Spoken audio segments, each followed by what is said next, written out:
disminuido, porque sí vemos bastante pacientes con tuberculosis intestinal, que por lo tanto pienso que todavía mantienen la cultura de tomar directamente de la leche de la vaca.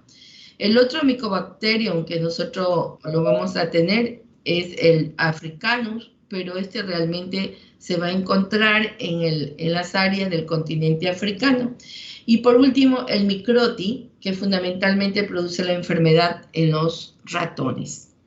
Entonces, como les decía, el Mycobacterium tuberculoso es una enfermedad infecciosa bacteriana crónica y transmisible. Que este es el dato más importante que nosotros deberíamos tener, ¿no?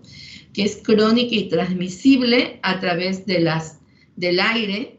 Se puede generalmente adquirirla. El germen más común en las vías respiratorias es el Mycobacterium tuberculoso, cuyas características, que es otro dato muy importante, puede permanecer o sobrevivir en el medio por 8 horas. Seguido de otro, como es el Mycobacterium bovis, ese sí desaparece automáticamente. Entonces,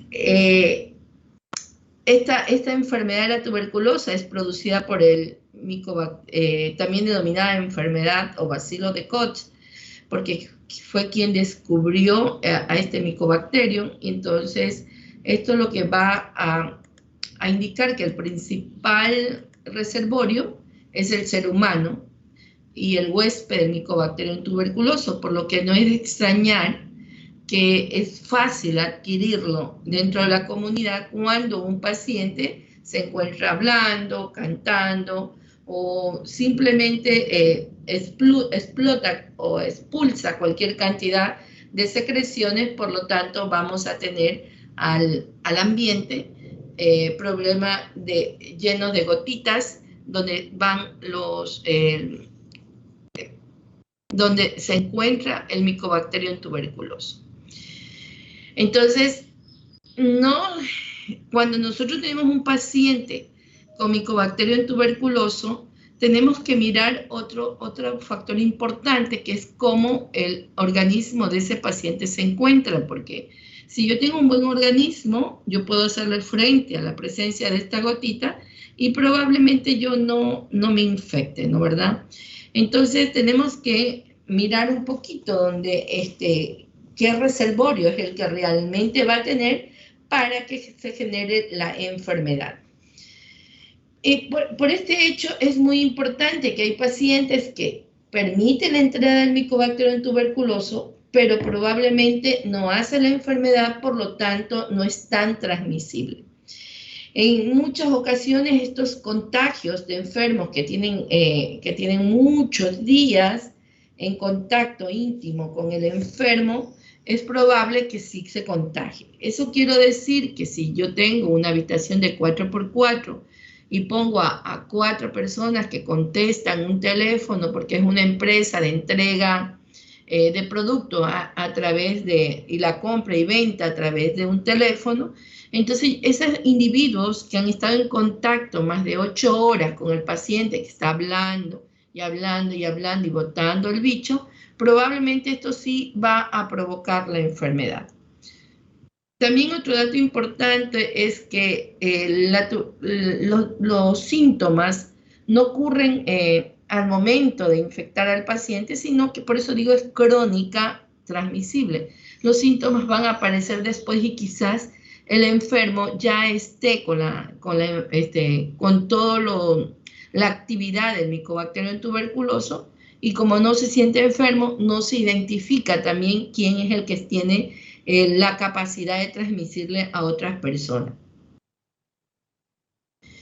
Casi, chicos, la totalidad de los contagios se producen por vía aerógena, no hay otra cosa. Al hablar, cantar, reír o estornudar, y sobre todo al toser, yo necesito emanar desde adentro hacia afuera toda esa cantidad de bacilos para que la otra persona que esté alrededor se pueda contagiar fácilmente.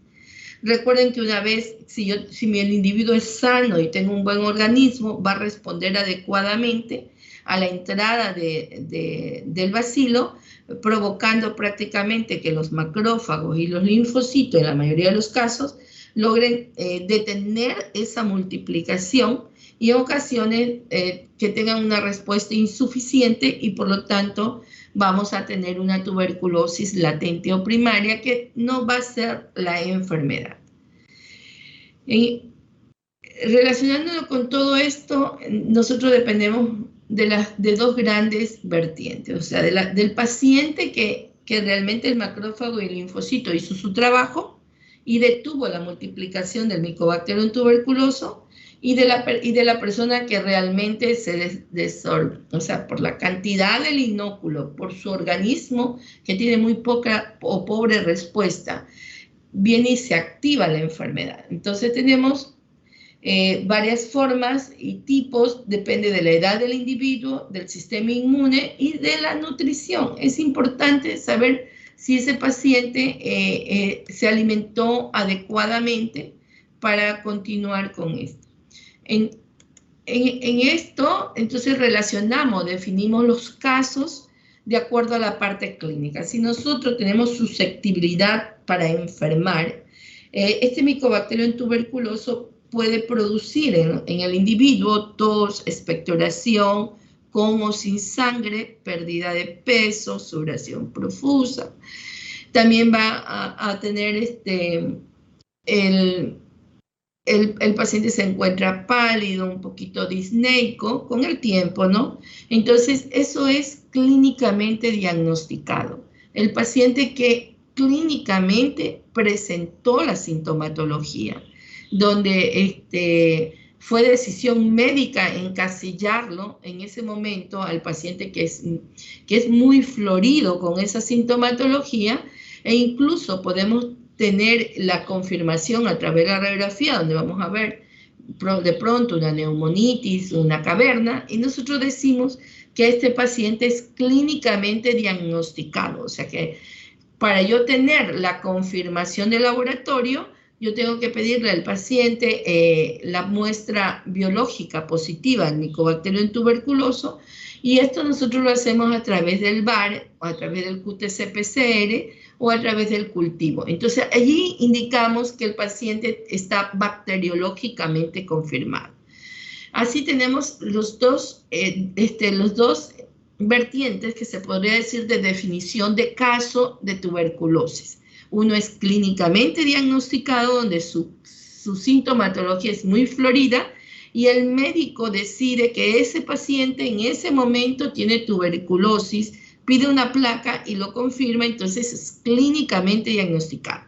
Pero yo como médico no me quedo allí, mando a hacer los exámenes en el laboratorio, y ese es el concepto de bacteriológicamente confirmado. O sea, el individuo con una muestra biológica positiva para Mycobacterium tuberculoso, ya sea por baciloscopía, por cultivo o QTc-PCR. Entonces yo creo que aquí el concepto de bacteriológicamente confirmado y clínicamente diagnosticado ya está un poquito más claro, ¿no? ¿Verdad? Ahora vamos a clasificar a la tuberculosis de acuerdo a la forma de presentación o según su localización. Por favor, me contestan la lista, gracias.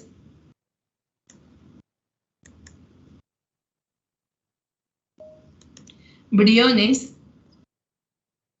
Buenas tardes. Brito. Presente, doctora. Buenas tardes. Buenas tardes. Cali. Calle. Presente, doctora. Buenas tardes. Cali. Presente, doctora. Buenas tardes. A ver, Calle María Soledad, es la que me contestó. Sí, doctora. Presente. Ya. Yo, Cali, doctora, no. le contesté. Cali, presente. Ya, listo. Castelón. Cedeño. Presente, doctora. Buenas tardes. Buenas tardes. Cedillo. Presente, doctora. Buenas tardes. Buenas tardes. Correa. Angie Correa. Martínez Presente, Egues. doctora. ¿Quién? ¿Correa? ¿O Sí, Sofía? doctora. Correa. Correa, listo. Sofía Egues. Doctora, Está en creo sala que de está en sala de espera, espera. doctora. Ah, esta niña llegó tarde. 16 minutos, Sofía. Sofía, Buenas tardes, doctora. Disculpe, recién me conecto. Es que recién llego a mi casa, perdón. no te preocupes. Y también le vi, creo que a Raúl Castelón. Sí, ¿no? Raúl. Sí, doctora, sí, estoy aquí. Lo que ocurre es que está lloviendo durísimo y parece que hay cortes de luz. Ya. Gamecho Valeria. Presente, doctora. González Echani. Presente, doctora, buenas tardes. Buenas tardes. Guillén Andrés. Presente, doctora, buenas tardes. Buenas tardes. Intreago Lisset. Presente, doctora. Buenas tardes. Buenas tardes. Leones Kevin. Mendoza Sara. Presente, doctora. Buenas tardes. Buenas tardes. Morán Fernanda. Presente, doctora. Morán 26 personas. Alguien no me contestó. Tengo, bueno, 27 conmigo. Listo. Entonces, si nosotros miramos la clasificación de la tuberculosis, la clasificamos según su localización. Según su localización puede ser una tuberculosis pulmonar o una tuberculosis extrapulmonar. O sea que tenemos una confirmación bacteriológica y un diagnóstico clínico de una sintomatología pulmonar como es tos, expectoración, disnea, pérdida de peso, con síntomas constitucionales y fiebre. Mientras afecta al parénquima pulmonar o el árbol bronquial, se le considera tuberculosis pulmonar, así sea de localización en un solo sitio o en múltiples sitios dentro del pulmón. Entonces, para que recuerden, según su localización, la tuberculosis debe estar en el parénquima pulmonar o en la vía aérea por debajo de las cuerdas vocales hacia abajo. Bajo este concepto, Eduardo Usechi, si yo te digo que un paciente de 15 años viene con dolor, punta de costado, fiebre, escalofrío, pérdida de peso y que a la auscultación yo no escucho ruido, tengo matidez y en la radiografía yo me encuentro con un derrame pleural, yo lo catalogo según su localización como una tuberculosis pulmonar. Eduardo. Yo pensaría que sí, doctora. Ya, voy a hacer otro caso. Paciente de 25 años de edad, donde empieza con epístasis, dolor en garganta, presenta rinorrea, se le hace el estudio y claro, como nosotros sabemos que tenemos mucha tuberculosis, le hacemos un BDK a la secreción nasal. ¿Ese paciente, Eduardo, es tuberculosis pulmonar? No. Ya. No necesariamente. Eduardo, tienes razón en la última y no tienes razón en la primera pregunta que te hice. Okay. Porque el espacio pleural no corresponde al parénquima pulmonar. Recuerda que es una capa finita, que el espacio es un espacio virtual que se encuentra entre la pleura que recubre a todo lo que es el pulmón y la otra pleura que recubre todo lo que es la caja torácica. Entonces, el derrame pleural por tuberculosis se llama de localización extrapulmonar, porque está fuera del parénquima pulmonar y está fuera de las vías respiratorias por debajo de las cuerdas vocales. ¿Estamos de acuerdo, Eduardo? Listo, doctora, ya entendí. Ya, entonces todo paciente con tuberculosis pulmonar que tenemos tos más de 15 días con expectoración, con presencia o sin presencia de hemoctisis, síntomas generales o constitucionales como astenia, fiebre, dolor torácico, pérdida de peso, nosotros debemos de sospechar de tuberculosis pulmonar hasta no demostrar lo contrario. ¿Qué tengo que demostrar, Eduardo? Por favor, ¿me puedes ayudar en eso? Recuerda sería con la radiografía. Una radiografía, ¿y qué más? Y la muestra, el esputo. Ya, entonces yo tengo que Yo la sospecho clínicamente, pero yo debo confirmar bacteriológicamente de que yo tengo un paciente con tuberculosis pulmonar, ¿sí? Entonces, por su localización tenemos una tuberculosis pulmonar y la que viene a continuación es la tuberculosis extrapulmonar. Se ha confirmado bacteriológicamente o diagnosticado clínicamente, pero que se encuentran en otros órganos que no sean los propuestos en la tuberculosis pulmonar. Eso quiere decir en el parénquima y las vías respiratorias inferiores, perdón, por debajo de las cuerdas vocales. Desde allí nosotros estamos partiendo el concepto de que puede estar en cualquier otro órgano y eso se llama tuberculosis extrapulmonar. La otra clasificación que nosotros la tenemos que manejar es según el tratamiento previo. O sea, nosotros tenemos que clasificar en un caso nuevo o un caso previamente tratado. Un caso nuevo es la persona que se la diagnostica de tuberculosis pulmonar o tuberculosis extrapulmonar que nunca recibió tratamiento antituberculoso o de recibirlo fue menos de un mes. Ese es el concepto de caso nuevo. Cuando yo tengo que etiquetar en la hoja que me pide el Ministerio de Salud, donde yo tengo que identificar si el paciente es caso nuevo o un paciente con caso previamente tratado, yo digo que es un paciente que puede tener una tuberculosis pulmonar o extrapulmonar, pero que nunca recibió tratamiento. Y de recibirlo, por alguna circunstancia, no fue más de un mes. Ahora, el caso previamente tratado, aquí sí la persona ya recibió el tratamiento antituberculoso por más de un mes. Y este caso se subclasifica en 3 elementos importantes. Primero, el afectado con tratamiento. El afectado con tratamiento después del fracaso. Eso quiere decir que el individuo tiene la tuberculosis, la manejaron, pero sucede de que hubo fracaso en el tratamiento y por lo tanto es un paciente previamente tratado cuando yo tenga que denunciarlo al Ministerio de Salud. El afectado con tratamiento después de la pérdida del seguimiento, nosotros vemos aquí al paciente que ya manejaba un tratamiento, un esquema, pero él decidió irse a la provincia de Manabí, a la de Esmeralda, y prácticamente se perdió del control que llevaba el Ministerio de Salud. A pesar que ahora, chicos, no es así. Yo decido ahorita cambiarme de provincia y mi médico que me da la medicina día a día en el centro de salud tiene que hacer una hojita donde allá la ingresan y automáticamente ya el Ministerio de Salud sabe dónde está su paciente. Ahorita ya hay un control más exacto de dónde está el paciente. Mismo, si el paciente ya desapareció de acá del Ecuador y decidió irse a otro país, nosotros ya lo tenemos con pérdida de seguimiento.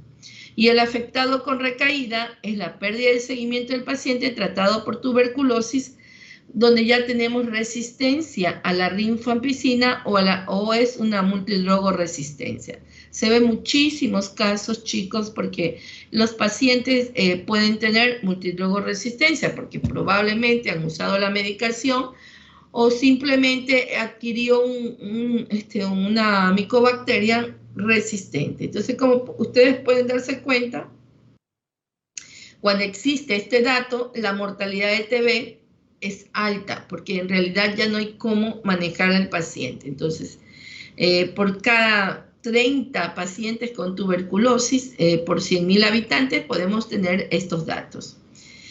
La llegada siempre del micobacterio tuberculoso al alvéolo pulmonar provoca una reacción de fagocitosis y eso hace que el paciente vaya y genere otro tipo de resistencia, ¿no verdad? Entonces, por último, tenemos la clasificación según la resistencia a los medicamentos. Hablamos de monoresistencia cuando es resistente a un fármaco de antituberculoso de primera línea, o sea, puedo ser resistente a la isoniazida, a la rifampicina, al etembutol, a la piracinamida. Ya hablamos de multidrogoresistencia o MDR cuando tenemos resistencia simultánea a las dos más importantes, que son la isoniazida y la rifampicina, porque son los medicamentos que se quedan en la segunda fase de tratamiento. Hablamos de polirresistencia, es cuando tenemos resistencia a los fármacos antituberculosos que no sean la isoniazida y la rifampicina a la vez, extremadamente resistente. Hablamos de XDR cuando tenemos a la multidrogoresistencia, MDR, más resistencia a cualquiera de las fluoroquinolonas de última generación. Tenemos la levofloxacina, la ofloxacina, al menos 1 o 3 fármacos antituberculosos de segunda línea. Y por último, hablamos la resistencia a la rifampicina. Así, nosotros hemos clasificado y tenemos también una relación muy importante que yo la manejé desde el inicio con ustedes, es la resistencia a la clasificación según el estado serológico del paciente con tuberculosis y VIH. Entonces, hablamos de coinfección cuando yo tengo tuberculosis y VIH. Cualquier caso diagnosticado clínicamente o bacteriológicamente confirmado de TB, pero con serología positiva para VIH.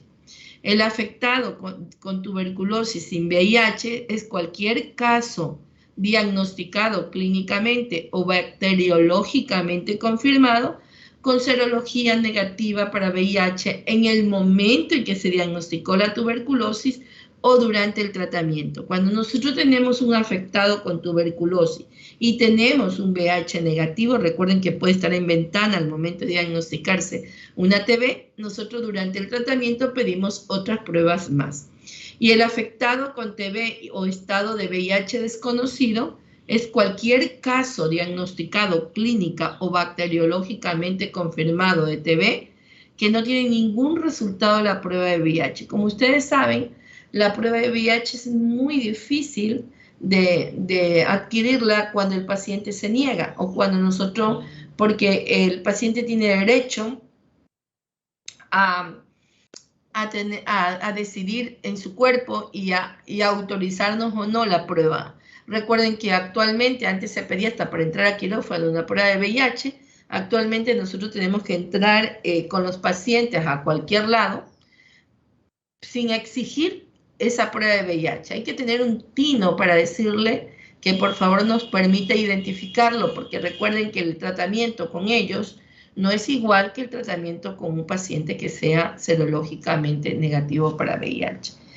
En este sentido, nosotros podemos manejar el concepto, el criterio frente al paciente pidiéndole que es parte del despistaje, que es parte de la evolución del diagnóstico de la TB, que es importante tener para nosotros, no por él, sino para mejorar su tratamiento. O sea, hay que intervenirlo adecuadamente para que él nos autorice. Recuerden que primero se le da la consejería y posteriormente nosotros tenemos el dato.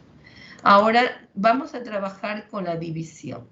En relación a la división, ustedes saben muy bien que la enfermedad de la tuberculosis, la llegada al alveolo pulmonar, puede provocar una reacción fagocítica por parte de los macrófagos alveolares, y en este caso el bacilo, que puede tener una virulencia atenuada, puede ser destruido por los macrófagos y en realidad pasar a una infección latente, que nosotros llamamos. O sea, en la infección de la tuberculosis latente, la bacteria está allí, está viva, pero no crece. No le causa síntoma al paciente, ni le hace que el paciente se sienta que esté enfermo. No se puede, en esta fase no puede propagar a otra persona, pero se puede convertir en cualquier momento en una enfermedad tuberculosa. Cuando nosotros estamos hablando de una enfermedad tuberculosa, donde su virulencia es considerada no solamente porque sobrevive dentro del macrófago, sino por la capacidad que tiene de multiplicarse, en su interior termina destruyendo todo este tejido y por lo tanto esa carga enzimática liberada a la destrucción de los macrófagos, como son las proteínas liberadas del metabolismo del Mycobacterium tuberculoso, Por eso es que allí nosotros encontramos a un paciente con tuberculina positiva. Entonces yo puedo tener una infección tuberculosa latente con un PPD positivo, o sea, la proteína derivada purificada, puedo tenerla positiva sin tener la enfermedad porque realmente el Mycobacterium tuberculoso explotó y podemos provocar unas enzimas liberadas de destrucción de macrófagos, provocando prácticamente que el metabolismo del Mycobacterium tuberculoso lleve a alterar ciertas áreas del pulmón, quedándose después unos granulomas allí con un PPD positivo. Ahora, existe la posibilidad de que esto no quede como unos granulomas, sino que originen una inflamación inespecífica caracterizada en ese sitio por un aumento de la permeabilidad inflamatoria. Prácticamente voy a provocar exudación alveolar y quimiotaxis de neutrófilos, linfocitos y células mononucleares sanguíneas, lo que me puede llevar prácticamente a activar la enfermedad tuberculosa. Ahora, si yo tengo una zona infectada y una zona delimitada sana, con esto los bacilos pueden escapar con facilidad a focos infecciosos, generando prácticamente que los macrófagos con carga de Mycobacterium tuberculoso emigren a través de los canales linfáticos al sistema inmunitario, lo que pueden provocar en los ganglios regionales, donde realmente vamos a activar el sistema inmunitario y la respuesta de esto nos puede llevar a una proliferación de los linfocitos T, que recuerden que se diferencian en 3 grandes grupos: los linfocitos T helper, el CD4 está positivo, los linfocitos T citotóxicos o supresores y los linfocitos T memoria. Recuerden que el T helper es el CD4, el T supresor es el CD8 y los linfocitos T de memoria. Entonces, todo esto prácticamente vienen a activarse y a provocar como un papel principal el de producir las linfocinas, que es el CD4, y que se encargan de transformar a estas células sanguíneas en macrófagos activados, y se dispone una gran capacidad fagocitaria y digestiva frente al Mycobacterium tuberculoso. Además, chicos, las linfocinas pueden favorecer a la quimiotaxis de los linfocitos y los fibroblastos, provocando un foco infeccioso. Entonces, yo dependo de la respuesta inmunitaria que adolece el individuo, que puede ser escasa, y permitir que la enfermedad tuberculosa empiece a dañar esos sitios. No nos olvidemos de los linfocitos T citotóxicos, que son los que van a tener un papel importante en los macrófagos no activados, cargados de micobacterias, lo que va a hacer que se libere el Mycobacterium tuberculoso y puedan ser mucho más afectada la sección de del pulmón, generando prácticamente la destrucción. Los linfocitos de memoria son los encargados de la inmunovigilancia. Entonces la persistencia de la infección hace que la enfermedad o la sobreinfección va a generar una respuesta postprimaria, lo que prácticamente lo conocemos como granulomas. Entonces, toda esta respuesta inmunitaria especializada y de carácter granulomatoso, que normalmente puede ocurrir entre 2 y 12 semanas a partir de que el individuo adquirió el Mycobacterium tuberculoso, puede que genere la prueba de tuberculina positiva. Entonces, yo he tenido pacientes donde su esposa ha sido diagnosticada por TB, o sea, porque ella ha estado botando sangre, ha estado perdiendo peso y el médico le ha identificado la tuberculosis. Va el esposo conmigo para descarte, los hijos, y lo primero que a uno se le debe ocurrir, lo primero que debemos de hacer es el PPD. Por todo este evento que he explicado, donde ya la prueba de la tuberculina debe hacerse positiva al contacto de 12 semanas. Entonces, la diferencia que debe existir entre esta infección y enfermedad es porque el sujeto que ha inhalado el Mycobacterium tuberculoso ¿tiene o no tiene una buena capacidad inmunitaria para controlar la multiplicación y el desarrollo de la enfermedad? Entonces, se considera ya la enfermedad tuberculosa aquel sujeto en donde los síntomas y los signos son evidentes. Repito, tos más expectoración con o sin sangre, más fiebre en las tardes, sudoración profusa, pérdida de peso. Entonces ya se hace evidente la sintomatología del paciente donde ya existe la enfermedad tuberculosa. Recuerden que la reactivación de estos bacilos, el 10% se pueden activar en los inmunocomprometidos y el 5% puede progresar esa enfermedad por largo el tiempo y el resto, un poquito, puede tener el resto de su vida sin provocar la enfermedad. Ahora, en un paciente SIDA, por eso es importante conocer desde el principio si yo estoy o no estoy frente a un paciente sidoso, yo voy a tener un 50% o un 60% de que genere una actividad en la tuberculosis a lo largo de su vida. Entonces, dentro del diagnóstico, Dentro del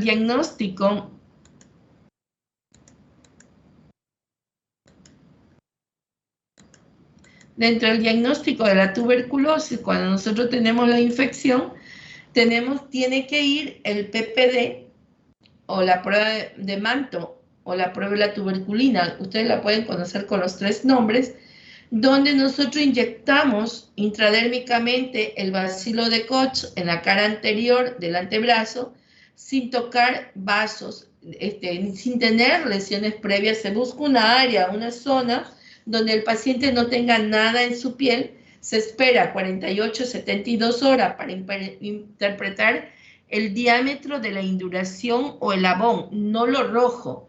Hay personas que le hacen un rojo hasta acá y cuando vamos a ver el abón es una pepa de una semilla de estas de garbanzo, chiquitita, o semilla de lenteja. Entonces, si hay eritema, pero no hay induración, eso cuenta como negativo.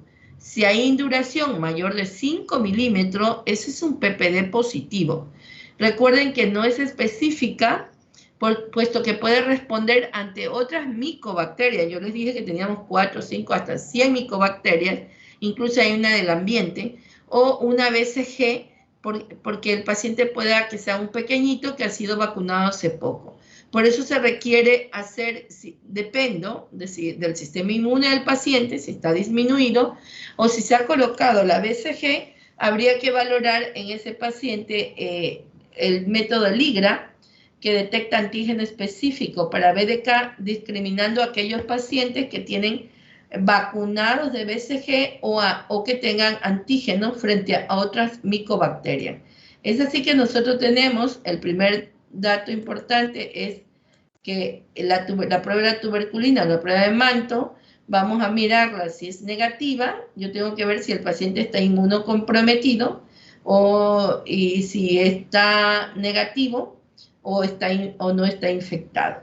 Ahora, yo también puedo tener una negativa en inmunodeprimido en niños. Yo tengo que hacer una interferón gamma. Si el interferón gamma está negativo, yo digo que el paciente no está infectado. Pero si la PPD o la prueba de Manto me salió positiva, yo tengo que ver si el paciente recibió o no recibió vacuna antituberculosa. Para eso le pido el interferón gamma. Y si está positiva sin vacuna tuberculosa, yo digo que el paciente está infectado y que probablemente tengo que buscar el sitio de la infección. Es importante que ustedes inicien la investigación del paciente con estos datos porque definitivamente estos casos muchas veces se nos pasa. Tiene 7A, pero no tiene sintomatología y se va. Recuerden que no solamente trabajamos con una infección a nivel de pulmón, sino que puede estar en cualquier otro órgano que se llama la tuberculosis extrapulmonar. Entonces, uno de los principales problemas de la tuberculosis es la poca especificidad de sus síntomas y signos, porque pasamos por ser una bronquitis crónica o por ser un proceso alérgico donde generan tos y expectoración por más de 15 días. Entonces, pero nosotros tenemos que mirar que hay casos en que tienen síntomas similares de algunas enfermedades que tenemos que investigar. El comienzo, muchas veces la enfermedad es insidiosa en la mayoría de los casos, y en pocas ocasiones el inicio puede ser muy agudo, tos, fiebre alta, escalofrío, hemoptisis, pero no existe una correlación con la extensión y la gravedad de la lesión y la magnitud de los síntomas. Entonces, tenemos que estar siempre con la mente abierta. Todo paciente que tose y bota moco, para nosotros debe ser una tuberculosis, hasta no demostrar lo contrario de que allí ya no existe. Muchos de los enfermos, el 10%, saben estar con baciloscopía positiva y pueden ser asintomáticos. En ese momento nosotros le estamos diagnosticando bacteriológicamente una tuberculosis, no clínicamente porque no hay síntomas. Y ahí podemos llegar a diagnosticarlo solo con el cultivo. O sea que yo a ese paciente con BDK positivo, ya lo catalogo bacteriológicamente positivo, lo llevo al programa, pero tengo que mandarle a hacer el cultivo. Los síntomas pueden ser en los pacientes generales o locales, y estos últimos presentarse como una enfermedad que tiene una evolución de mucho tiempo, ¿no? O sea, no es de ahorita. Yo dice, no, ese tiempo yo me siento así con fiebrecitas en las tardes, a mí me llama la atención que esta tos no me deja, es una tos seca, estoy perdiendo peso, doctora, yo estoy comiendo bien. A ver, bueno, que a veces no me da ganas, pero yo intento comer. Entonces, esa febrícula, esa sudoración nocturna, hay otro que le dice, me falta el aire, y lo cansado es lo que a nosotros nos tiene que alertar de que puede haber una afección a nivel de algún órgano. O si empieza la tos con la expectoración, yo tengo que tener una infección a nivel de la parte pulmonar, ¿no? La exploración física a veces aporta muy pocos datos. Es un paciente que me ventila bien, entra y sale el aire, no encuentro ningún ruido aéreo, ningún ruido agregado, perdón, y el murmullo vesicular es audible. Pero a veces nosotros tenemos que mirar que entre los espacios intercapsulares, unos pequeños noditos que se llaman eritemas nodosos o adenopatías, hay que buscarle la adenopatía en el cuello, en la axila o en la ingle, que podemos ya ir identificando si es que nosotros tenemos o no tenemos algún proceso.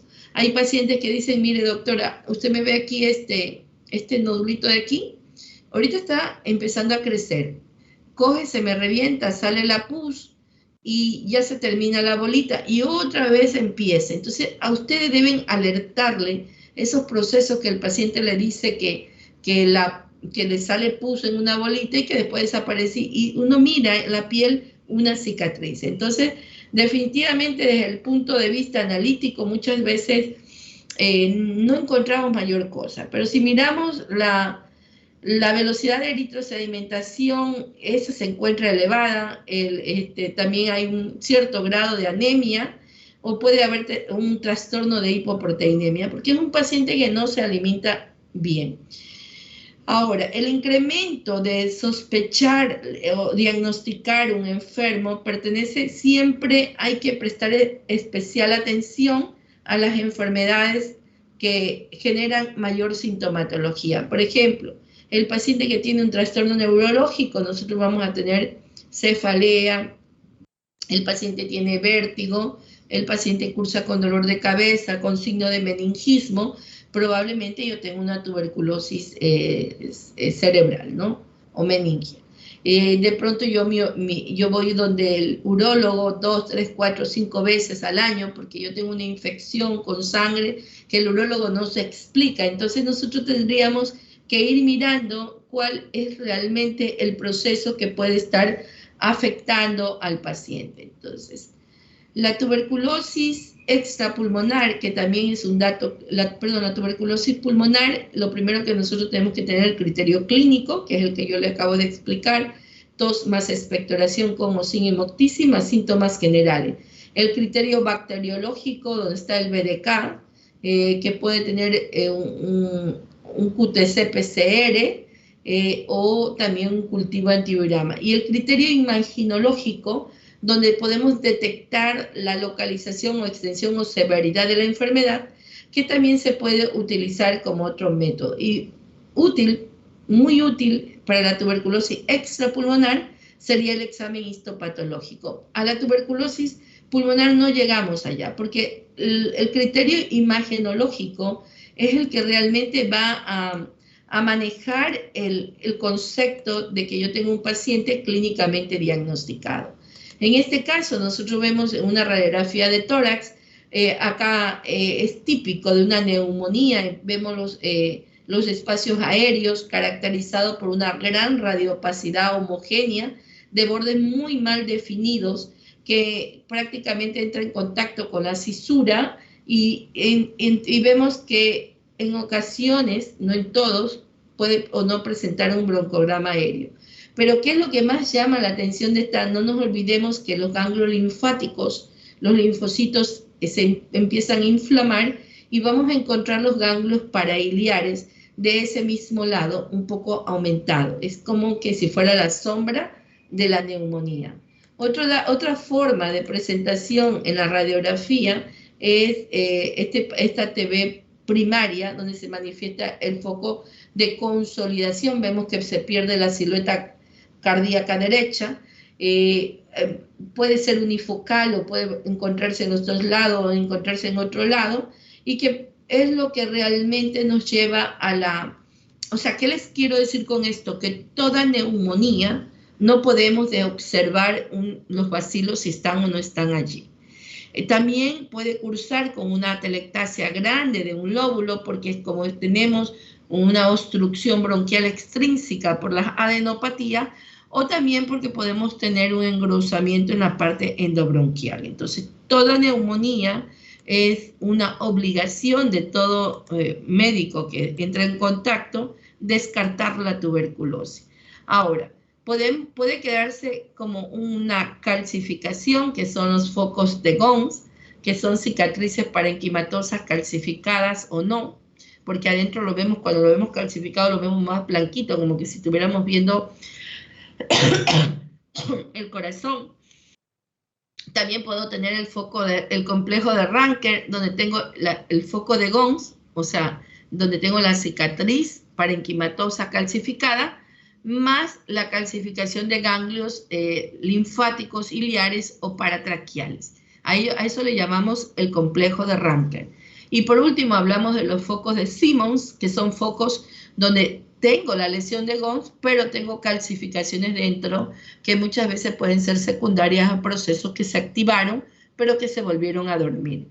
Entonces, la calcificación de las lesiones pulmonares y los ganglios linfáticos pueden ocurrir entre el 30% de la tuberculosis primaria y el 70% se resuelve sin dejar ningún tipo de secuela. Siempre vamos a encontrar unos nódulos cálcicos chiquitos distribuidos en ambos campos pulmonares.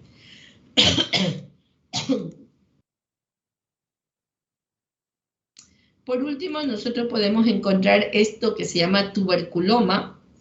Son opacidades nodulares persistentes, redondeadas o ovaladas, situadas en el lóbulo muchas veces superior, pero eso no quiere decir que no se puede encontrar en cualquier otro sitio del pulmón. O sea, no estereotipemos que todo lo que está en el vértice, eso es tuberculosis. No, chicos, pueden encontrarse en cualquier cosa, en cualquier parte del pulmón, perdón. Suele considerarse también una TB primaria curada si no encontramos ningún tipo de sintomatología. Esos son los tuberculomas. Y por último, nosotros podemos mirar la cavitación. En la cavitación nosotros encontramos una imagen radiopaca en el centro, vamos a encontrar una hiperlucidez, incluso podemos tener con niveles. Entonces, esto siempre se va a encontrar en niños, es muy común, porque este bacilo tuberculoso hace mucho daño, porque ellos tienen un sistema inmunológico un poquito alterado. Entonces, para conceptualizar, nosotros tenemos una infección o tuberculosis primaria, que pueden venir de microorganismos exógenos o tener una tuberculosis latente y convertirse en una tuberculosis secundaria, que puede progresar un poquito y otra vez opacarse dependiendo del estado inmunológico del paciente, o progresar a una tuberculosis secundaria, donde puede provocarme una bronconeumonía tuberculosa, provocar una diseminación miliar pulmonar o una TB metastásica. Entonces, Pero ¿qué es lo que realmente nosotros podemos analizar como concepto en cada uno de los términos? Una tuberculosis primaria es la primoinfección de la tuberculosis. Una tuberculosis latente es la que evoluciona favorablemente y se forma una fibrosis alrededor de un granuloma tuberculoso. Una tuberculosis primaria secundaria progresiva son cuando los granulomas tuberculosos crecen en los ganglios linfáticos sin control porque tienen una alteración del sistema inmunológico, lesionando bronquios o vasos sanguíneos. Ahora, una bronconeumonía tuberculosa es porque la lesión del bronquio y el efecto de gravedad llegan los microorganismos a otras regiones. La diseminación miliar pulmonar se produce cuando se lesiona un vaso que comunica con la arteria pulmonar y aparecen granulomas de TB en el pulmón. La tuberculosis metastásica también se lesiona el vaso que comunica con la vena pulmonar y aparecen granulomas tuberculosos en otros órganos. Pero ¿por qué sucede todo esto en los pacientes que se encuentran inmunodeprimidos? Yo siempre digo, miremos los factores de riesgo. Cualquier persona se puede infectar o enfermar de tuberculosis, pero hay ciertas condiciones patológicas que pueden aumentar el riesgo de padecerla, como son la parte social. No nos olvidemos que la pobreza, el hacinamiento y la insalubridad hace que los pacientes desarrollen la tuberculosis sin incluso no ser controladas.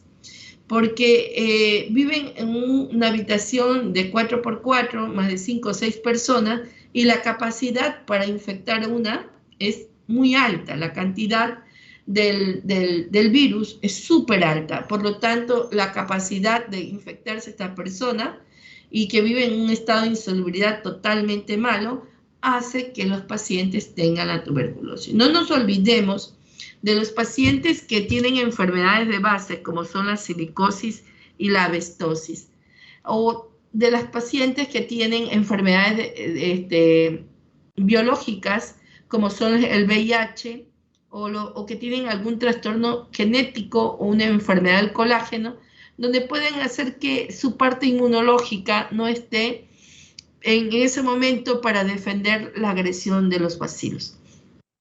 Y por último, no hay que dejar de hablar de la conducta de los individuos. O sea, hay pacientes que te fuman muchísimo, que toman o que definitivamente se drogan y no se alimentan adecuadamente. Chicos, ¿alguna pregunta aquí para entrar a tuberculosis extrapulmonar? No nos olvidemos que la tuberculosis pulmonar es la principal sospecha diagnóstica. Siempre tenemos que mirar la radiografía como un proceso subjetivo. Si hay un infiltrado, una cavitación en algún segmento, alguna parte del pulmón, nosotros ya estamos hablando de que tenemos un paciente con TB pulmonar. Recuerden que cuando las cosas no están claras, nosotros podemos obtener una tomografía y visualizar mejor si eso se trata de una tuberculosis, un tromboembolismo pulmonar o un cáncer. Siempre debemos manejar el concepto de que todo lo que vemos en la radiografía, y si tenemos unas imágenes grandes, el BDK es realmente el que nos va a confirmar la clínica nuestra. Recuerden que el BDK es el bacilo ácido resistente, o BAR que nosotros llamamos, o bacilo de Koch, que se lo hacen a través de la extinción de Ziel-Nielsen, o que es lo que nosotros vamos a hacer. Primero vamos a mirar si esos bastoncitos rojos muy finos es un fondo azulado, y ahí vamos a aislar el Mycobacterium tuberculoso, o vamos a determinar el estudio de sensibilidad in vitro, que siempre necesitamos un cultivo para ver el antibiograma y mirar la sensibilidad a los medicamentos.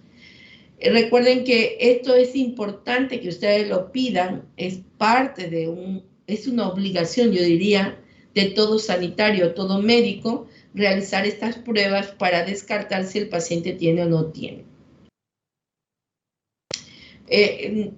Si yo no estoy consciente, yo por ejemplo, en mi consulta yo le mando vaciloscopía, el QTc-PCR,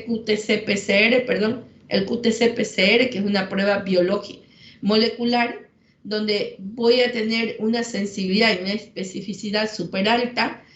Puedo ver el Mycobacterium vivus o muerto y realmente me puede confirmar mi sospecha de que yo tengo una baciloscopía positiva, pero un QTc-PCR positivo. ¿Alguna pregunta, chicos, por favor? Doctora, Dígame.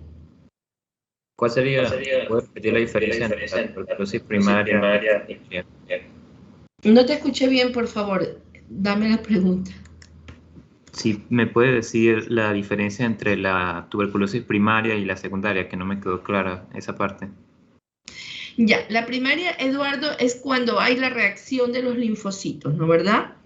Viene el linfocito, el T0, el T2 y el T3, donde encontramos el C2, el C4. Todo eso se te activa. Es como que tú cogieras un poco de agua con ¿cómo se llama? Con tierra y empiezas a revolverla. Entonces todo tu organismo se inflama. Y cuando esto no progresa a una bronconeumonía, a las diferentes formas que les presenté, de pronto a una tuberculosis metastásica o a una tuberculosis miliar donde se incendia todo el pulmón, esa es la diferencia. O sea, me quedan son unos granulitos pequeños de la reacción linfocitaria que hubo al entrar en contacto el Mycobacterium tuberculoso, generó el aumento del PPD, la tuberculina. Cuando nosotros hacemos aquí, podemos encontrar positivo pequeñas imágenes cálcicas a nivel del pulmón y se terminó. Esa es la tuberculosis primaria. El paciente no avanzó más porque tuvo un buen mecanismo de defensa o porque la cantidad de inóculo no fue suficiente, hizo la reacción y se quedó como granulitos, con áreas de fibrosis alrededor. Acuérdate que yo te presenté una diapositiva donde teníamos los focos de Gone, que por aquí te la voy a volver a poner, aquí está verdecita. Tenemos los focos de Gone, los nódulos de Simon o el complejo de Ranke, porque puedo encontrar el nódulo allí y dentro una calcificación. Entonces, a mí eso me da la pauta de que tú tuviste una tuberculosis primaria, que no avanzó. Cuando la enfermedad avanza, te destruye el parénquima pulmonar, te hace una neumonía, te hace cavernas o te hace una atelectasia masiva, con todo eso es una tuberculosis que en la diapositiva también te expliqué, que avanza. Déjame ponerte la diapositiva. Ya, es la evolución. En la primaria se queda hasta ahí. Es la evolución. O sea, te afecta a todo el tejido, por lo tanto, yo voy a tener a un paciente ya con una afección pulmonar, donde realmente el paciente ya va a tener tos, expectoración, hemoptisis, ha perdido peso, tiene mucha fiebre o fiebre muy baja, se encuentra prácticamente con todos los elementos de un proceso pulmonar. ¿Nos entendimos, Eduardo? Sí, doctora. Y otra pregunta. Aquí, en esta era, avanza, sí, esta diapositiva. Ya, ahora sí me quedó claro. Otra pregunta. Ahí avanza, sí, avanza y te hace bronconeumonía, diseminación o te ve metastásica. ¿Cuál es la otra pregunta, Eduardo? Nosotros como profesionales de la salud futuros, ¿cómo es? Eduardo, ya debes asumir el puesto. Ya tú eres un doctor porque estás aprendiendo. Gracias, doctora. A no ser que te mueres. Claro, esperemos que no. ¿Cuál sería el riesgo? O sea, ¿cómo nosotros nos vemos? Altísimo. Ajá, eso es porque, no sé, uno se pregunta, ¿será que me puedo contagiar de esto simplemente estando cerca de un paciente con tuberculosis? Sí, porque tú no sabes a ese paciente si tiene o no tiene tuberculosis, porque puede haber entrado por decirte, de pronto con una lesión en la piel, perdón, una lesión en el pie por una diabetes. Y ese paciente no ha desarrollado y está botando bacilos. Recuerden que yo necesito unas 12 semanas para provocar mi enfermedad. Y como está diabético, yo voy y le hago la historia clínica a él y yo no sé si tiene tuberculosis, tú lo adquieres. Y como Eduardo no come bien, anda que corre de una clase a otra, anda angustiado por las notas, Eduardo baja las defensas y probablemente hagas la enfermedad. O probablemente te quedes con un granuloma dentro del pulmón. Que como Eduardo después se hace un neurocirujano exitoso, solo vive operando porque le fascina su especialidad, se olvida de comer, Eduardo ya empieza de más edad, tiene unos 50 años, tiene una carrera que lo lleva de un hospital a otro, activa la enfermedad y Eduardo tiene tuberculosis pulmonar. ¿Estamos? Sí, uno de los riesgos, chicos, uno de los riesgos de ser médico es contaminarse. Incluso se está valorando que los riesgos al trabajo, los biológicos son súper altos, nivel 8, en los trabajadores de la salud. Eso quiere decir que si a mí me da una tuberculosis terrible, me tienen que indemnizar. Que me quede fibrótica totalmente. Que tienen que valorarme la cantidad de riesgo que yo he tenido al exponerme todos los días mirando pacientes pulmonares. Eso se está contemplando. ¿Y alguna forma que nosotros podamos, no sé, protegernos tal vez más?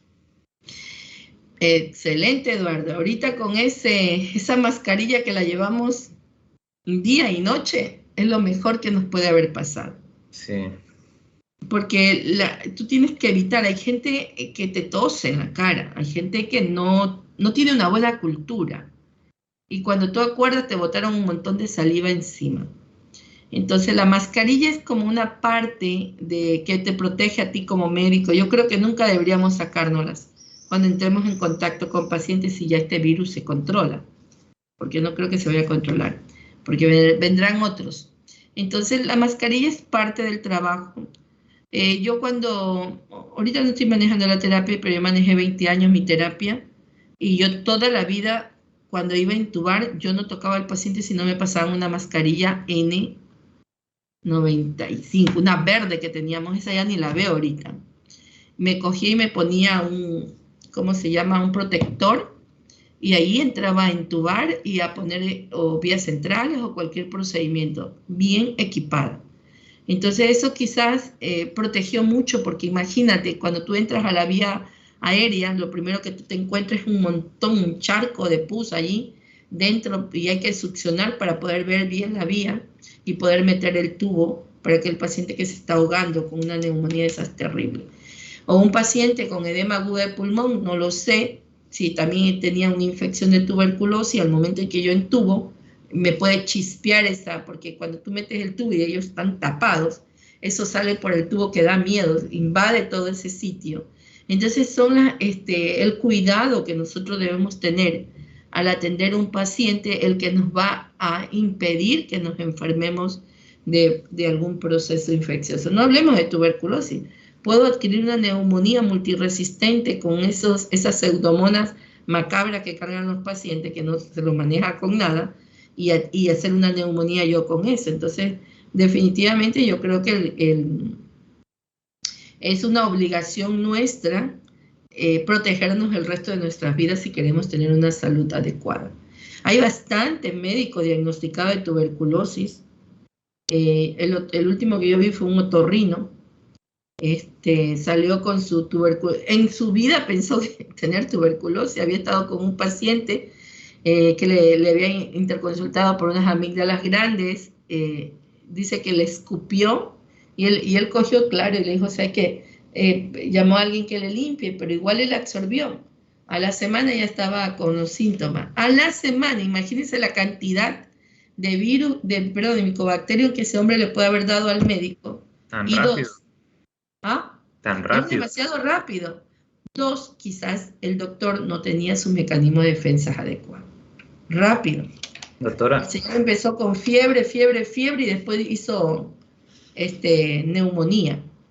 Y lo primero que uno tiene que hacer... ¿A usted no le ha dado? Tuberculosis no tengo. No he tenido y espero no tenerlo, porque me produce una fibrosis pulmonar terrible. A mí me ha dado COVID 2 veces. Sin querer 2 veces. La primera vez en la ola, ahí yo estaba en terapia intensiva. Yo veía que se me morían los pacientes y digo, pero ¿por qué se mueren si les tengo con todo? Eso fue en noviembre. Nosotros desde noviembre ya vemos muertes así sin justificación en los pacientes. Noviembre, diciembre, enero. Destapó la olla aquí en Ecuador. Entonces sí, definitivamente tenemos que tener mucho cuidado al manejar los pacientes. ¿Alguna otra pregunta, por favor? Gracias, doctora. Bueno, hablemos un poquito de la tuberculosis extrapulmonar, ¿no? ¿Verdad? Como yo les dije, chicos, la tuberculosis extrapulmonar es todo lo que está por fuera de las cuerdas vocales y todo lo que está en la pleura. Y por cierto, los tejidos y órganos que pueden estar en cualquier lado. Recuerden que la difusión del Mycobacterium tuberculoso cuando tiene un gran inóculo dentro del cuerpo puede ser hematógena o linfática y representa prácticamente el 20 al 25% de la tuberculosis en nuestro medio. Yo veo cada semana derrame pleural y lo veo en chicos jóvenes o lo veo en adultos mayores. Y lo único que tenemos que hacer es sacar el líquido y mandarle a hacer un ADA, adenosíndiaminasa. Y con eso ya está el tratamiento hecho, porque automáticamente el paciente entra al tratamiento, vemos la reducción de líquido sin ningún problema. Entonces, los principales sitios donde vamos a tener tuberculosis es los ganglios, la pleura, los huesos.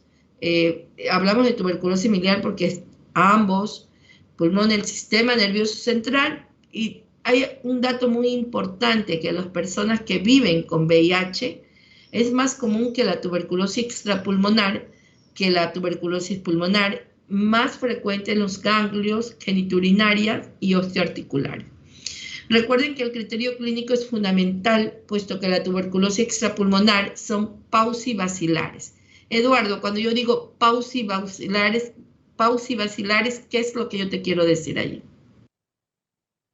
Eduardo. Sí. Que están como pausados, tal vez. No, pausi es que no hay bacilos. La tuberculosis extrapulmonar yo no puedo identificar con el VAR, con el cultivo para tuberculosis a través de la saliva, porque acá no es pulmonar. Eduardo, es porque no hay bacilo, es paucibacilar. Entonces, dentro de esto, analizando todo esto, nosotros tenemos que mirar, como sabemos que son paucibacilares, si es que está focalizado a un órgano o sistema, nosotros le podemos hacer en el paciente una biopsia o un PAF con una aguja fina para hacer allí la baciloscopía. O le puedo hacer un QTC-PCR de cualquier tipo de líquido que puedo obtener de ese órgano, o el cultivo, tipificación, muchas veces nos llevan al diagnóstico. Cuando yo tengo líquido, es importantísimo, todo líquido, y escuchen el concepto, todo líquido que saquen del cuerpo hay que hacer adenosindiamina. Si yo no encuentro por encima de 35, yo digo, busquen cualquier otra causa, pero tuberculosis no es. Entonces, si no está focalizado y tenemos dificultad para obtener la muestra, para eso nos ayudamos con una radiografía, una tomografía o un PET scan, que prácticamente detecta, lo único que detecta es un proceso inflamatorio, pero no me dice que ahí está la tuberculosis. Entonces, esta tomografía por emisión de positrones es importante porque me dice que tengo allí un estado inflamatorio. Ahora, cuando nosotros manejamos una ATV ganglionar, que como les digo, cuando les expliqué de cómo avanzaba la tuberculosis, se iban a los ganglios linfáticos, por eso que del 30 al 40% de las TB extrapulmonar corresponden a los ganglios. Pueden ser cervicales, axilares, torácicos y abdominales. Muchas veces nosotros llegamos a la tuberculosis extrapulmonar cuando le cogemos a ese ganglio y le mandamos a estudiar. Pero recuerden que la tuberculosis no es la única enfermedad que genera ganglios, también tenemos las infecciones, las neoplasias, también las hiperplasias reactivas del nódulo linfático, sarcoidosis, o sea, tenemos muchísimas patologías que me pueden hacer crecer el ganglio. Pero allí es donde nosotros tenemos que mandar a hacer un estudio patológico para que nos identifiquen la presencia del Mycobacterium tuberculoso allá. Ahora, la evolución del ganglio que nos hace sospechar es porque es un ganglio coalescente, fluctuante, que siempre se le está rompiendo hacia afuera al paciente, que bota pus y que cuando uno mira la piel la encuentra con áreas de cicatrización. Y le pregunto, ¿y cuántas veces se le ha levantado esta bolita? Uy, ya llevan como 5, doctora. Entonces, eso a nosotros nos hace sospechar de que estamos trabajando con un paciente con probablemente tuberculosis extrapulmonar. Ahora, los pacientes que viven con VIH, la linfadenopatía tuberculosa es la más frecuente, siempre y cuando su recuento de CD4 sea menor de 300 células por mililitro. Otra presentación es la TB pleural. Como les decía, yo a la semana dreno, siempre estoy diagnosticando tuberculosis en pleura, pero no nos olvidemos que a pesar del color del líquido, el líquido es un color transparente, a pesar del color del líquido yo tengo que descartar si tengo o no tengo cáncer. Para mí un derrame pleural debe ir los dos diagnósticos. Yo le pido un citológico de líquido y le pido un ADA. Con eso, si el citológico me dice negativo y el ADA positivo, eso es tuberculosis. También podemos tener, recuerden, derrame pleural paraneumónico por un paciente que le dio una embolia pulmonar, un acceso hepático amebiano o empiema bacteriano, yo puedo tener un derrame pleural. Las manifestaciones van a ser igual que la tuberculosis pulmonar, voy a tener fiebre, sudoración nocturna, pérdida de peso, pero aquí lo más llamativo es el dolor torácico del paciente. Doctora, no puedo dormir, me duele demasiado la espalda. Si me acuesto, me ahogo. Entonces uno ve la radiografía, que el parénquima pulmonar está pequeño, que hay un poco de desplazamiento de la tráquea del mediastino hacia el otro lado, y que cuando yo lo escucho, no escucho murmullo vesicular porque está cogido, el pulmón está pequeño, y también yo encuentro la percusión mate. Y en la radiografía, como ya trabajamos en los términos de radiografía con derrame pleural, yo voy a encontrar el forramiento de los ángulos costodiafragmático y cardiofrénico, el borde es cóncavo, y la curvatura de Damasao, el triángulo de Groco, es lo que me puede prácticamente descartar si tengo o no tengo un proceso a nivel de pleura. Otro dato importante que nosotros tenemos que manejar y que es común, chicos, aunque ustedes no crean, estos pacientes ingresan no diciendo yo tengo tuberculosis abdominal, ingresan por una obstrucción, ingresan por un cuadro agudo. Son pacientes que llegan al quirófano, lo abren y cuando lo abren se encuentran una masacota ahí con gránulos, o sea, con granulomas grandotes, con líquido. Ellos lo que hacen es cierran, cogen ese granuloma, lo mandan a patología, cogemos líquido, mandamos al ADA y ahí está el diagnóstico. Pero, ¿por qué es importante hacer la patología con estas obstrucciones? Porque hay otras enfermedades, como la enfermedad del Crohn, o también de pronto un linfoma, un cáncer. Es importante diagnosticarla o diferenciarla de la tuberculosis. Pero si yo ya tengo ADA positivo, ese paciente tiene una tuberculosis abdominal y que hay que manejarla rápido porque son casos que a veces no se los puede ayudar porque están haciendo una obstrucción intestinal severa. Los pacientes han dejado de comer, están desnutridos, tienen procesos bacterianos agregados. Entonces, realmente son cuadros muy difíciles de manejar. E incluso tuvimos una mujer de 45 años donde tuvo tiene la tuberculosis abdominal, llegó con un cuadro obstructivo, el paciente no podía ni siquiera alimentarse porque estaba chicle el intestino, se le tuvo que poner una vía central y no hace reacción a la medicación. Fue fatal. 3 intentos de ponerle medicación para los antifímicos y en realidad no pudimos hacerlo. Se tuvo que manejar de segunda línea con medicamentos intraparenterales porque definitivamente la vía oral no nos ayudaba. Ahora, otro dato importante es la tuberculosis renal. Nosotros siempre tenemos que sospechar esas hematurias inespecíficas que realmente el urólogo lo trae de cabeza, no lo ha manejado con tantos esquemas de antibióticos. Vamos a encontrar glóbulos rojos elevados en orina y infecciones a repetición.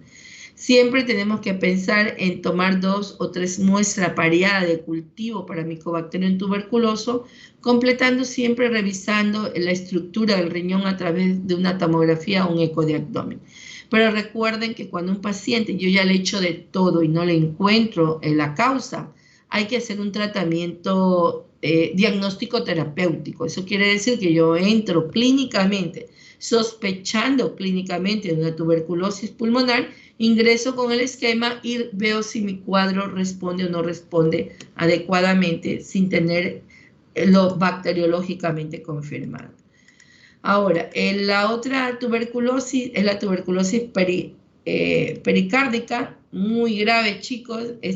También así como en el abdomen, uno ya debuta con un cuadro agudo, donde yo ya tengo un taponamiento cardíaco por la presencia de exceso de líquido en el espacio pleural. El paciente tiene taquicardia, la presión baja, los ruidos cardíacos apagados, y aquí es recomendable tomar un poco de líquido y una biopsia para poder identificar si no hay otra patología que me esté causando esta pericarditis. El estudio del ADA con el líquido pericárdico nos lleva al diagnóstico directamente y a iniciar el tratamiento. Pero recuerden que no es lo único que nosotros tenemos que hacer, hay que hacer un ecocardiograma, hay que hacer un electrocardiograma, donde vamos probablemente por todos los eventos que tenemos a encontrar cambios en el segmento ST y la onda T con complejo QRS de baja voltaje, como un bloqueo también, ¿no? ¿Verdad? El otro tema es la tuberculosis meningia. La tuberculosis meningia, recuerden que cuando nosotros hacemos la punción de líquido, por la presión que existe allí, va a tener una presión elevada, vamos a encontrar los linfocitos con predominio muchas veces de polimorfos nucleares, las proteínas aquí están aumentadas, recuerden que es un exudado, la glucosa puede estar disminuida y en la microscopía del VAR revela la presencia de Mycobacterium tuberculoso. Antes de hacer la punción, nosotros debemos hacer una tomografía, una resonancia, yo diría, para mirar si no hay unas masas o algo que me impida hacer la punción. Ahora, lo más grave de la tuberculosis meningia es que el paciente puede hacer un taponamiento y una hidrocefalia. Y eso sí es grave porque tendríamos que ponerle un catéter, llevarle una derivación al abdomen y podríamos diseminar aún más la tuberculosis. Estos pacientes siempre cursan con cefalea, fiebre, signos de meningismo, vómito, irritabilidad, incluso pueden hacer convulsiones o signos neurológicos focales. El deterioro clínico rápido está asociado a este desarrollo de la hidrocefalia de la comunicante, que es lo que realmente nosotros debemos trabajar un poquito más rápido. La tuberculosis cutánea es algo que la vemos muy poco, nosotros no miramos a la piel, nunca vamos a pensar ni sospechar que la tuberculosis existe ahí, pero es una obligación nuestra, teniendo tan alto el índice de la tuberculosis en nuestro medio, no hacerlo. Entonces hay dos formas o dos rutas que pueden llegar la tuberculosis a nivel de la piel. La exógena, que es dada por la inoculación directa del microorganismo en la piel y se observa el chancro tuberculoso y la tuberculosis verrugosa. Pero la otra forma es la endógena, donde los individuos previamente infectados se diseminan por contigüedad, que es la escrofulodermia y la tuberculosis periorificial. También puede cursar con accesos tuberculoso metastásico o lupus vulgaris. Siempre pensemos que esta última es por una causa secundaria, extensión linfática o infección de un foco continuo. Pueden ser además manifestaciones de hipersensibilidad de la tuberculosis con proteína de Mycobacterium tuberculoso, como es el caso del eritema nodoso. Aquí les muestro una imagen donde tiene el proceso de la TB verrugosa cutis, pero también tiene una invasión bacteriana. Recuerden que toda imagen en piel que no responda adecuadamente a todo lo que el dermatólogo haga, ustedes cojan un poquito de biopsia y manden a mirar si tenemos o no células gigantes, que es lo que realmente me da el diagnóstico de la tuberculosis de piel.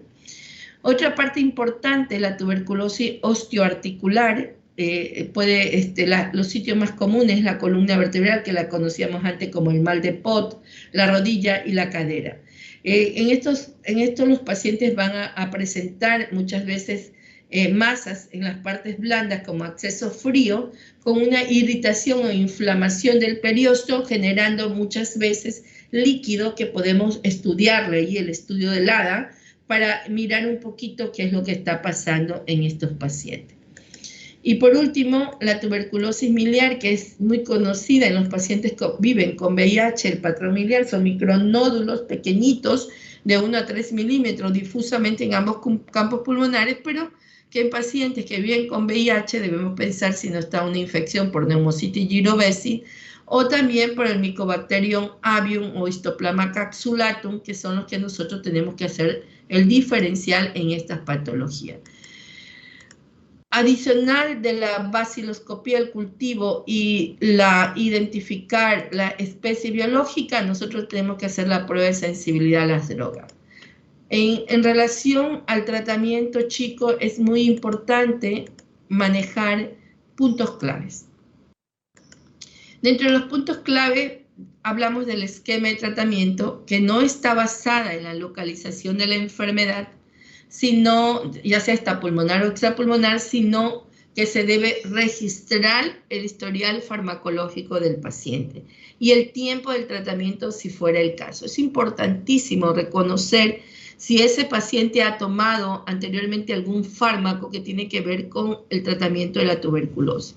Recuerde que tenemos esquemas de tratamiento que se dividen en dos grupos, TB sensible y TB resistente, y que debe ser administrado de acuerdo al peso corporal del paciente, que debe ser observado. Recuerden que la medicación se la deben entregar en la boca y que deben de ser el 100% de los casos observados para evitar el abandono o recaídas por una mala toma de la medicación.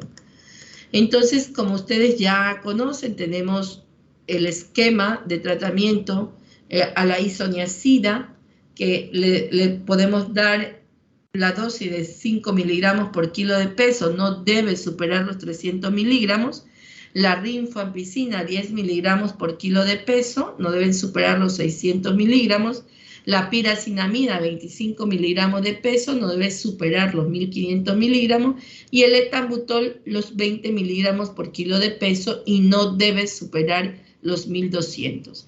Entonces, estos fármacos los distribuimos en las fases diarias, 50 dosis en los 2 primeros meses, y la fase bisemanal, que son 32 dosis los otros 4 meses, donde lo mantenemos con isoniazida y rifampicina. Igual no deben pasar de 800 y 600 miligramos en los pacientes. Ahora, tenemos los fármacos de segunda línea, que son cuando tenemos resistencia, multidrogoresistencia. En estos pacientes podemos utilizar la kanamicina, la etionamida, la moxifloxacino, la cicloserina, el ácido paraminosalicílico y la gatifloxacina. Siempre tenemos que recordar, chicos, que lo más importante acá es manejar la duración en estos casos. Si yo tengo TB sensible, yo debo utilizar los 6 meses sin evidencia de presentar una TB resistente. Ahora, si yo tengo pérdida del seguimiento, acuérdense que era un caso nuevo, un caso con pérdida de seguimiento. Si yo tengo una pérdida de seguimiento, fracaso, recaída y con sensibilidad confirmada a la rifampicina, yo le doy 9 meses, de los cuales 2 meses con isoniazida, rifampicina, piracinamida y etambutol, y los otros 6 meses, los otros 7 meses, perdón, con la isoniazida y la rifampicina. ¿Qué es lo que nosotros siempre tenemos que mirar en estos casos? es que la gran mayoría de los enfermos, incluso los que contagian, pueden tratarse con un régimen ambulatorio. O sea, yo apenas lo diagnostico, yo le enseño a tomar las tabletas 2-3 días, espero recuperarlo de su fiebrecita y todo el resto de cosas y su disnea, y se va a su casita. No lo puedo tener en la casa porque nosotros, acuérdense que nosotros teníamos antes un hospital que estaba por el cerro, que se llamaba Lea, y donde realmente iban todos los pacientes, todo el mundo derivaba a los pacientes hacia allá, para que sean observados si estaban un poquito malitos dentro del, ¿cómo se llama?, de ese hospital. Pero como no lo tenemos ahora, tenemos especial atención, todo lo que ustedes digan, pero tienen que irse a su casa, si está hemodinámicamente estable. Entonces, el enfermo que haya sido tratado y tiene una recaída posterior debe ser tratado como un caso especial, donde el Ministerio de Salud debe recomendarnos cuáles son las siguientes líneas de tratamiento y son ellos los que deciden. Entonces, cuando nosotros acuérdense que teníamos la infección tuberculosa y la enfermedad tuberculosa. El ministerio a veces no accede a manejar el tratamiento de la infección tuberculosa o quimioprofilaxis, donde nosotros le damos isoniazida en las mañanas, ¿sí? Y que por 9 meses, y en esos casos nosotros podemos manejar en estos pacientes el tratamiento. Ahora, otro dato importante en relación al tratamiento, tenemos que mirar qué es lo que pasa cuando un paciente hace los eventos de reacciones a los medicamentos. Recuerden que nosotros siempre manejamos las 4 drogas a 4 meses y puede existir la posibilidad de resistencia, y para esto hacemos la prueba del PCR-QTC, que nos da la respuesta de resistencia a la rifampicina, y la prueba de nitrato para ver la resistencia a la piracinamida. Tenemos que manejar todo esto porque los fármacos antituberculosos pueden producir muchas veces alteraciones. O sea, ¿qué es lo que realmente nosotros vamos a manejar en las alteraciones de estos pacientes? ¿Cuáles son los riesgos?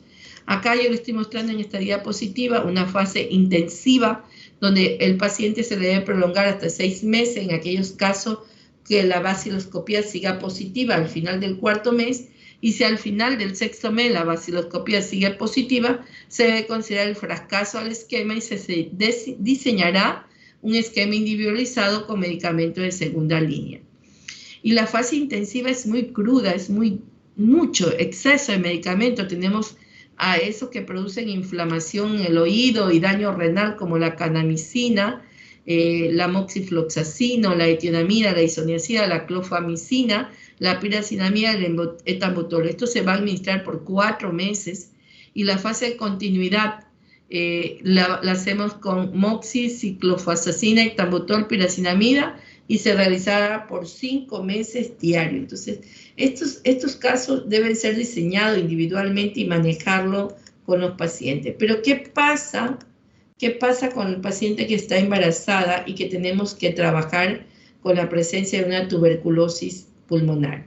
Entonces, acá tenemos que hacerle a la mujer el PPD junto a una correcta clínica, nos permite identificar si estamos frente a una infección o una enfermedad. Si es una infección, le damos 1 o 2 meses por semana, por 9 meses, la isoniazida más el suplemento de vitamina B6. Si es una enfermedad, chicos, hay que darle el tratamiento como cualquier otro caso. Lo manejamos la isoniazida, el etambutol y la rifampicina, 3 drogas, todos los días por 2 meses, seguido por la isoniazida y la rifampicina, 2 veces por semana durante 7 meses, en total 9 meses. No ha habido repunte en el niño, en el bebé adentro, por lo tanto se puede manejar sin problema. ¿Qué pasa con la mujer embarazada con VIH y TB? Yo aquí les dejo una guía para que lean un poquito, la guía práctica del 2019, que es la prevención de diagnóstico y tratamiento de la infección por virus de la inmunodeficiencia en el embarazo, en niño y adolescente y adulto. Es mejor que este tema lo manejen ustedes. Yo no manejo embarazo, pero sí quería traerles a colación que qué hacemos con la paciente embarazada. ¿Y qué pasa con la paciente que está está dando el lactar? Se puede dar el lactar en toda mujer que recibe un tratamiento de primera línea para tuberculosis, porque las concentraciones de estos fármacos no son tan potentes para producir toxicidad en el recién nacido. De la misma forma, un recién nacido lactante que ya tenga tuberculosis como enfermedad o estado de latencia, al dar de lactar como forma de tratamiento indirecta no es el apropiado, habría que iniciarle el tratamiento directamente al paciente. ¿Qué pasa que si yo tengo un paciente con un problema ya de insuficiencia hepática? Recuerden que todas las drogas pasan por el hígado. Ustedes saben que el paciente hepático va a deprimir el sistema inmune y no es extrañar su alta incidencia cuando presentamos una tuberculosis en relación a la población que no tiene hepatopatía. El cirrótico es 5 a 15 veces más riesgo de tuberculosis que la población en general. Asimismo, el tratamiento de este grupo de pacientes es más complejo, pues los fármacos empleados para la tuberculosis son altamente hepatotóxicos en su mayoría, lo que complica su condición de base y su pronóstico, dado que se emplea en su mayoría fármacos de segunda línea. Cuando yo tengo un paciente con tuberculosis hepática, yo tengo que utilizar los medicamentos de segunda línea.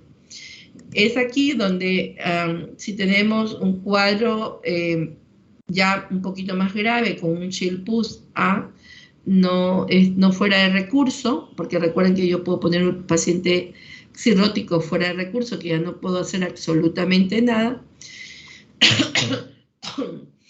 A estos pacientes hay que monitorearle la transaminasa, la bilirrubina y las enzimas, y si la clínica es normal, le damos 2 meses de isoniazida, etambutol, rifampicina, más 7 meses de isoniazida y rifampicina, o 9 meses de isoniazida, rifampicina y el etambutol. Con hepatopatía crónica estable y menor de 60 años y un Chill-Pulse A o B.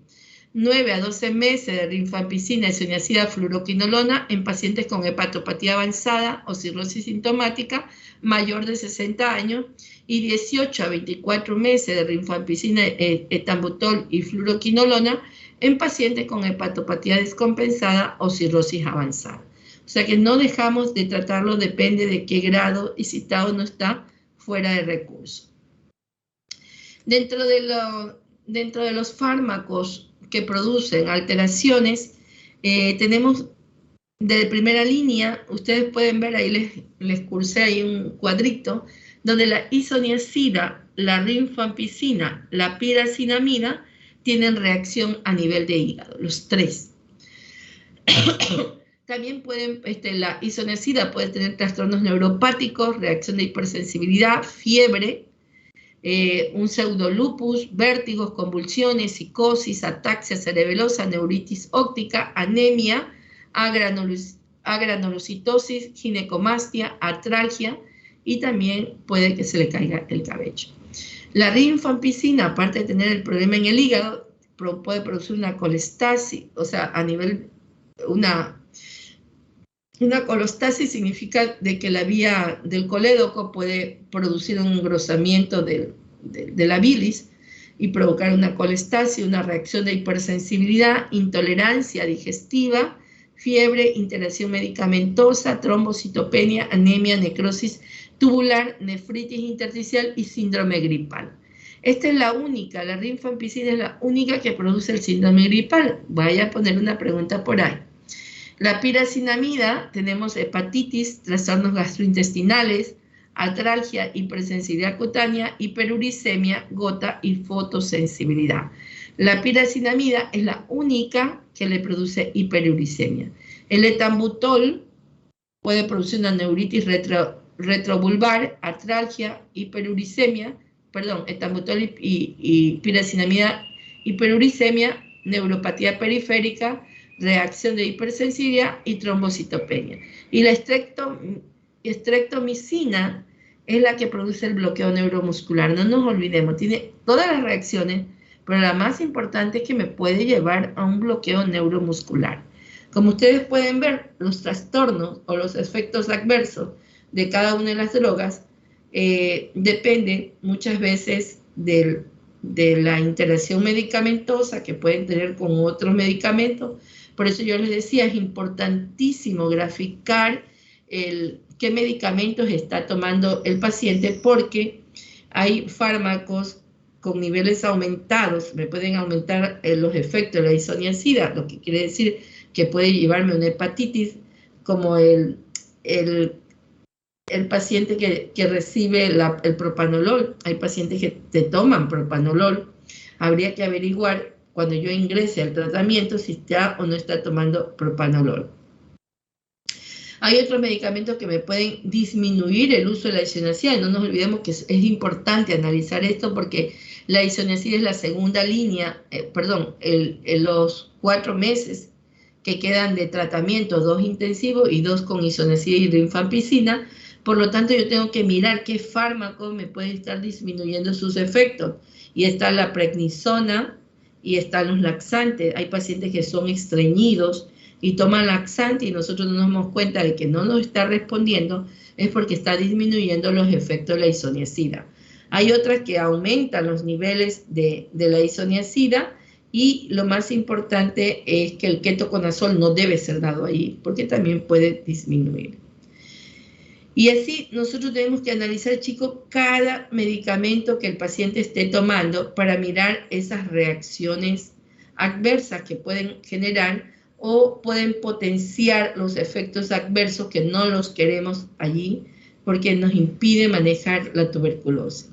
Hay reacciones cutáneas que como la dermolisis, destruye la piel, y eso prácticamente, estas reacciones se las relacionaron mucho con los que incluso tenemos que utilizar corticosteroides, pero se la relacionaron con la isoniazida, la rifampicina, el etambutol o la piracinamida. O sea, yo tengo que desensibilizar al paciente colocándole cada 2 días para identificar cuál es esa droga que me produjo destrucción de la piel, que es uno de los primeros elementos que se pueden ver antes de haber un repunte de hígado, de las pruebas de hígado, es la lesión a nivel de piel, la dermolisis. Esas reacciones cutáneas muchas veces son por los excipientes que tienen la medicación y no por la medicación, por eso tenemos que mirar bien cuál es el que produce y empezar a la desensibilización.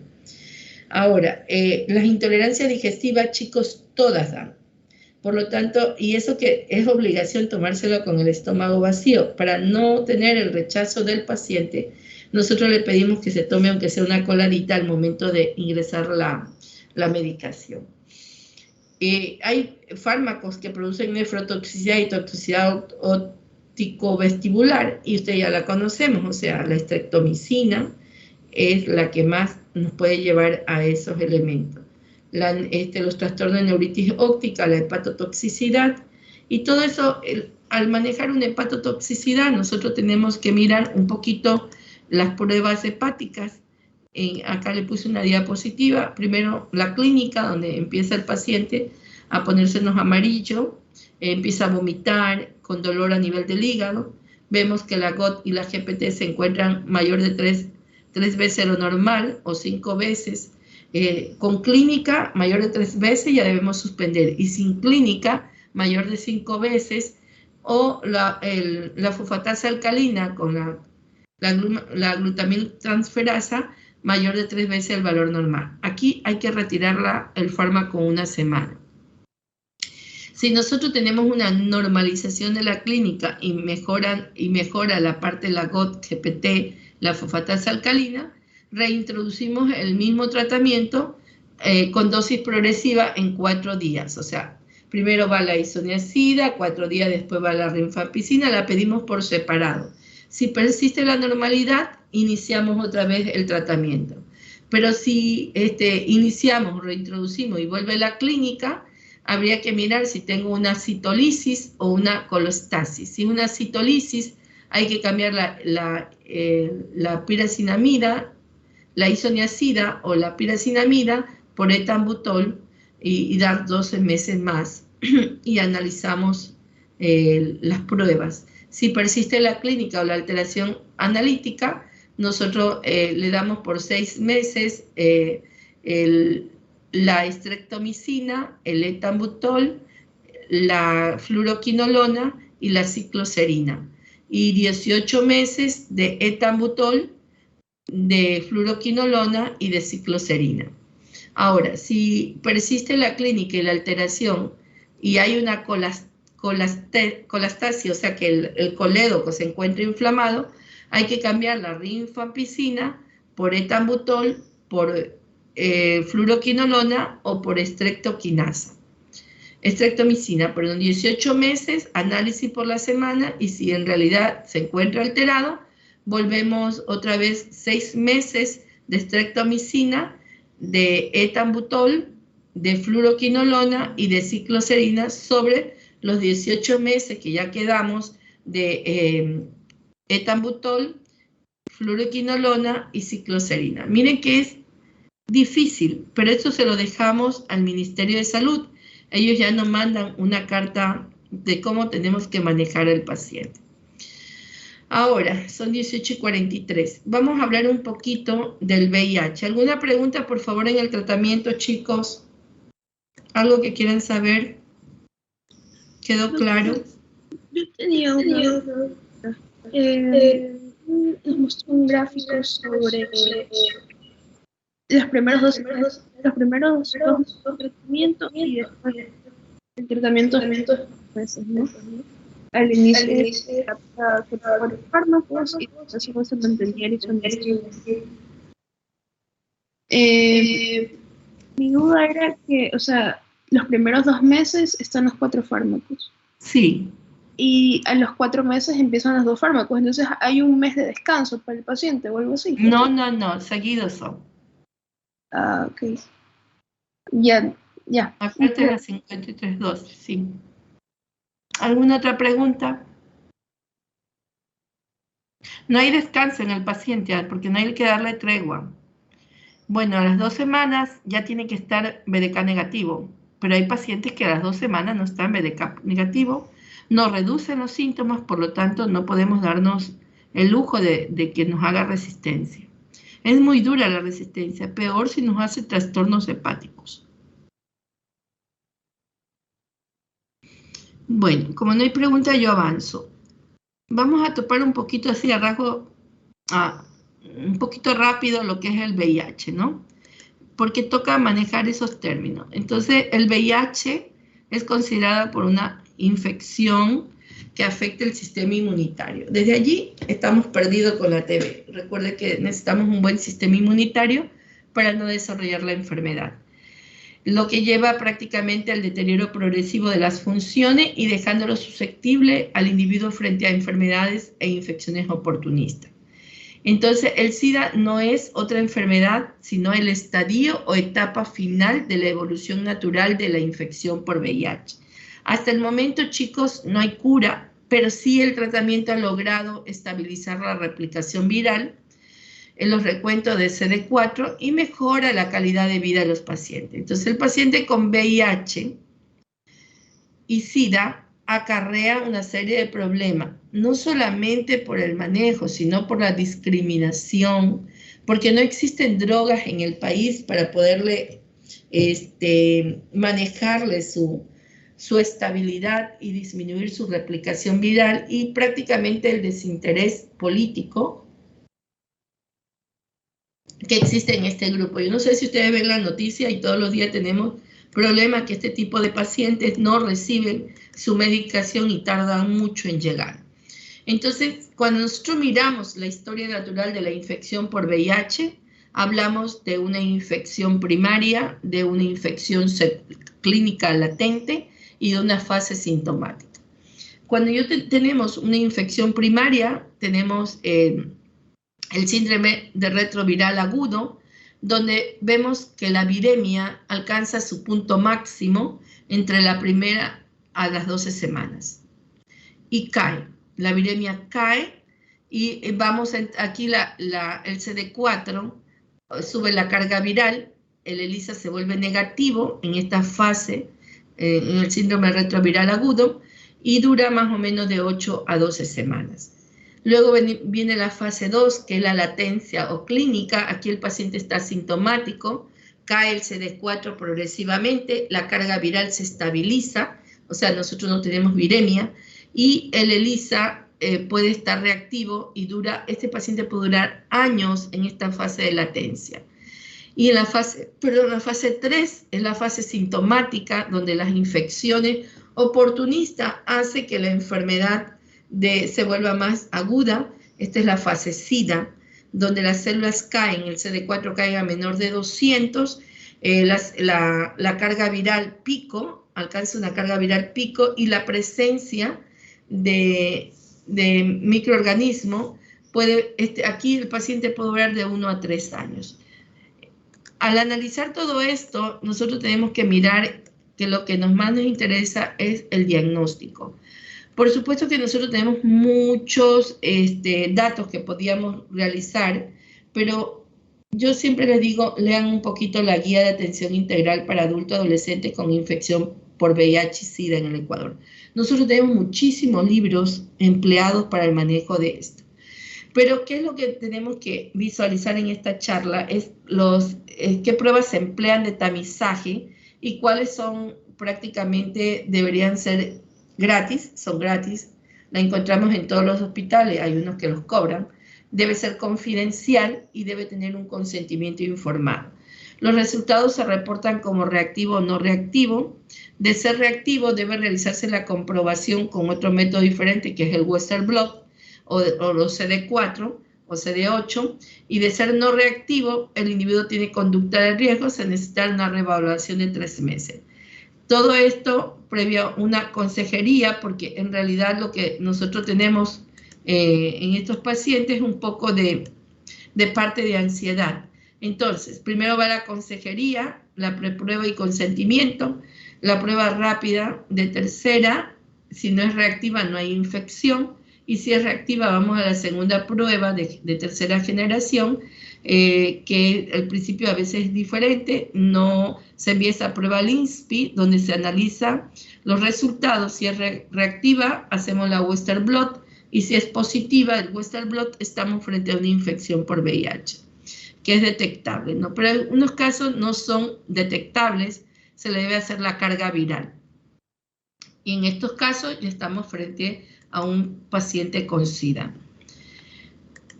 Doctora. Dígame, señora. Entonces, después ya del tercer mes o más, si sale negativo, no hay infección. No tenemos la infección, pero tenemos que seguirlo observando. Claro. Porque quizás lo encontremos en la fase que te expliqué antes, en la fase asintomática y con una latencia clínica, donde la parte de la viremia no hay, los linfocitos CD4 los encontramos un poquito cayendo y los anticuerpos pueden estar presentes, pero tenemos que ir visualizando todo eso, ¿no, verdad? Bueno, entonces, ¿por qué topé todo esto? Porque en realidad se debe decidir un tratamiento, un régimen para prescribir la eficacia y toxicidad y tolerancia a los antirretrovirales. La adopción del manejo de este paciente siempre son combinados con 3 fármacos, con tomas diarias, y siempre utilizan en una forma simple este TARGA, ¿no? El tratamiento de los antirretrovirales. En el Ecuador está siempre disponible, yo lo he visto más combinado todos estos retrovirales, porque nosotros manejamos para el riesgo del personal cuando tiene pinchazo, ingresamos con 3 retrovirales hasta saber si el paciente tuvo VIH y el individuo que se pinchó, el trabajador, no tiene ningún problema. Pero yo tengo muy poco conocimiento de esto. Yo cuando tengo un paciente con tuberculosis y VIH, yo le pido al infectólogo que nos apoye en el manejo del paciente, porque igual es paciente de ellos, ¿no, verdad? Entonces siempre hay un régimen preferencial, un esquema inicial, que es el tenofovir, que le llaman el TDF, y con el entricitabina, que es el FTC, y el efavirenz, que es el EFZ. Así lo ponen entramos con TDF, con FCT y EFZ.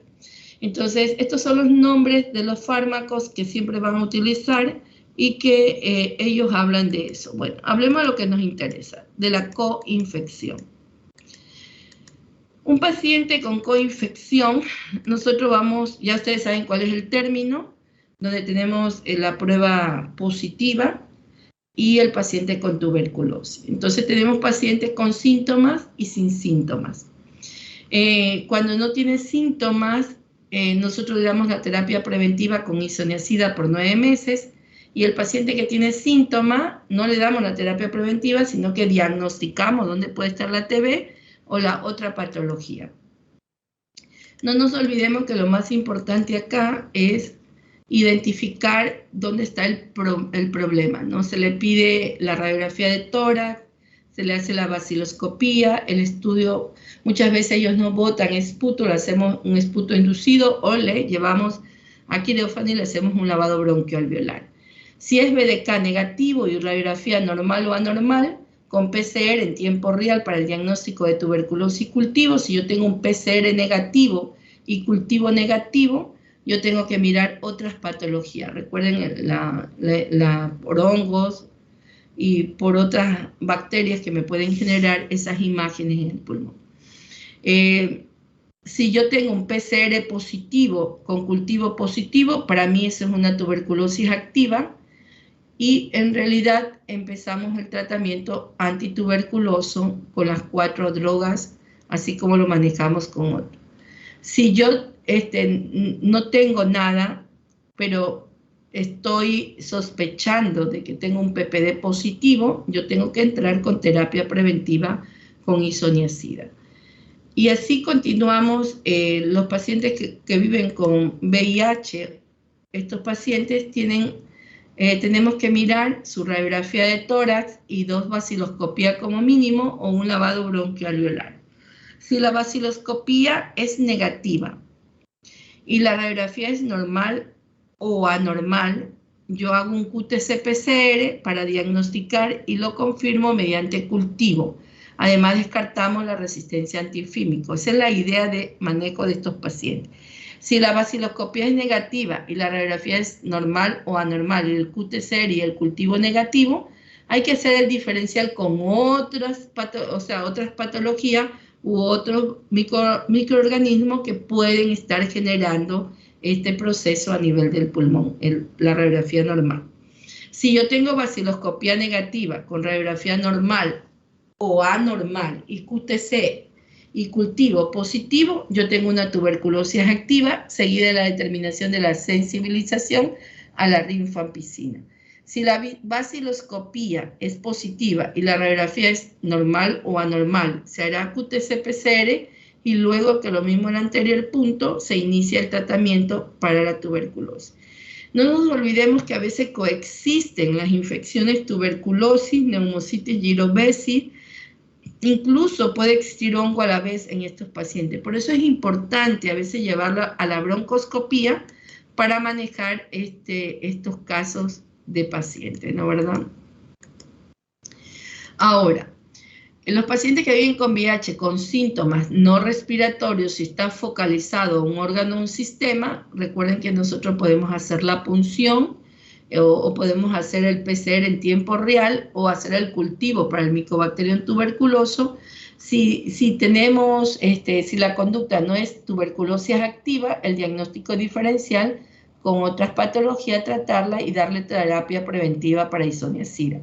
Si la tuberculosis activa, yo le doy antituberculoso porque tengo una enfermedad activa con un tratamiento de las 4 drogas, como lo manejamos en los otros casos. Si yo tengo un paciente donde no determino o no tengo una conducta que es una TB activa, yo le doy tratamiento con isoniazida. Al hablar del tratamiento, yo estoy manejando, si tengo un estado latente, el tratamiento de las infecciones tuberculosas latentes debe ser instaurado en las personas que viven con VIH, siempre y cuando se haya descartado la existencia de la tuberculosis activa o la enfermedad. Le doy 9 meses de tratamiento de terapia de prevención de la isoniazida a 5 miligramos por kilo día, máximo 300 miligramos, siendo el factor positivo de que no aumente la resistencia ante la isoniazida, por lo cual no sería un impedimento. Recordar que se debe administrar una sola vez a la semana por 9 meses, agregando la piracinamida, 50 a 100 miligramos, para evitar las neuropatías periféricas. Ahora, el enfoque de TB y de la coinfección, si se trata de un caso nuevo de tuberculosis pulmonar, la primera fase se mantiene igual que el tratamiento estándar, pero en la segunda fase se extiende la rifampicina y la isoniazida. Si es un paciente ambulatorio, 5 días de 7, y si es un paciente hospitalizado, todos los días de la semana. O sea, pero esto es por 7 meses. Es decir, 2 meses de isoniazida, rifampicina, piracinamida, etambutol, y 7 meses de isoniazida y rifampicina. Si es una TB extrapulmonar, el tratamiento sería de 9 a 12 meses, es decir, 2 meses de isoniazida, rifampicina, piracinamida, etambutol, y 10 meses de isoniazida y rifampicina. Estos son los casos nuevos. Pero si yo tengo caso previamente tratado en la tuberculosis pulmonar, ambulatorio 5 de 7 y hospitalizado 7 de 7, yo le doy 2 meses de isoniazida, rifampicina, piracinamida, etambutol y streptomicina. Ahí aumenta una droga, chicos. 1 mes de isoniazida, rifampicina, piracinamida, etambutol, y 6 meses de isoniazida, rifampicina y etambutol. Entonces, aquí estoy dando, agregué en los 2 meses una droga más, 3 meses de 4 drogas y 6 meses de 3 drogas. O sea, en total yo estoy dándole 9 meses de tratamiento. Si es una TB extrapulmonar, de los casos previamente tratados, yo le doy 2 meses de isoniazida, rifampicina, piracinamida, etambutol y streptomicina, 1 mes de isoniazida, rifampicina, piracinamida, etambutol, y 9 meses de isoniazida, rifampicina y el etambutol. Entonces, realmente ustedes ven que el tiempo de los pacientes con coinfección de tuberculosis y VIH se prolongan y se agregan otras drogas más.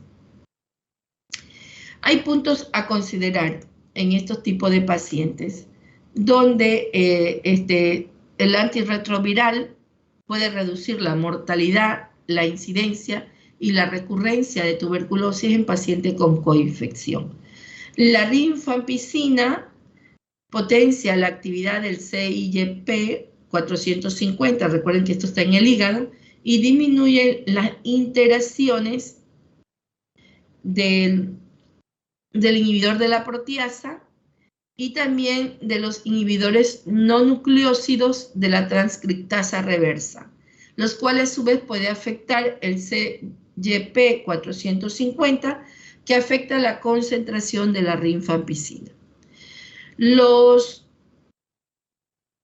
inhibidores nucleótidos o nucleósidos de la transcriptasa reversa tienen poca interacción farmacológica, por eso su uso es muy amplio.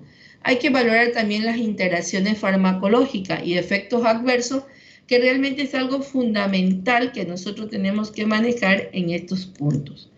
Otro dato importante dentro del enfoque de la coinfección es que nosotros tenemos que incluir dentro del tratamiento de los pacientes con TB los antirretrovirales. Entonces ellos los clasifican o los hacen por categoría clínica. Si yo tengo un CD4 normal, y si es asintomático, entonces lo tengo A, B y C, dependiendo de dónde está la parte clínica del paciente. Ahora, si manejamos los CD4, hablamos de mayor de 500, de 200 a 500 y menor de 200. Entonces ellos van clasificando en cuál es el riesgo que nosotros tenemos que iniciar el antifímico. Ahora, un dato importante, primero entro yo como tuberculosis, después entran los retrovirales. Entonces, en este caso, nosotros, el inicio del targa en los pacientes con TB se recomiendan siempre en base a los valores del CD4. Cuando yo tengo un CD4 menor de 200, yo primero inicio mi tratamiento antituberculoso y el antirretroviral lo deben instaurar de 2 a 4 semanas después de que yo inicié mi antituberculoso. Pero si yo tengo un CD4 entre 200 a 500, este puede durar después de las 4 semanas y máximo 8 semanas en iniciar el retroviral. Y si yo tengo un CD4 mayor de 500, pues yo puedo esperar tranquilamente, inactivar mi tuberculosis para empezar con los antirretrovirales. Entonces la terapia antirretroviral o la targa de gran actividad, debemos esperar primero el tratamiento antifímico y posteriormente, pero yo dependo del CD4. Chicos, es todo lo que les puedo decir en relación a la tuberculosis con VIH.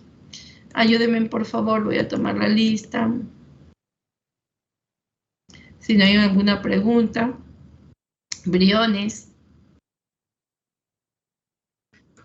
Brito. Presente, doctora. Cali. Calle. Castelón. Cedeño. Presente, doctora. Cedillo.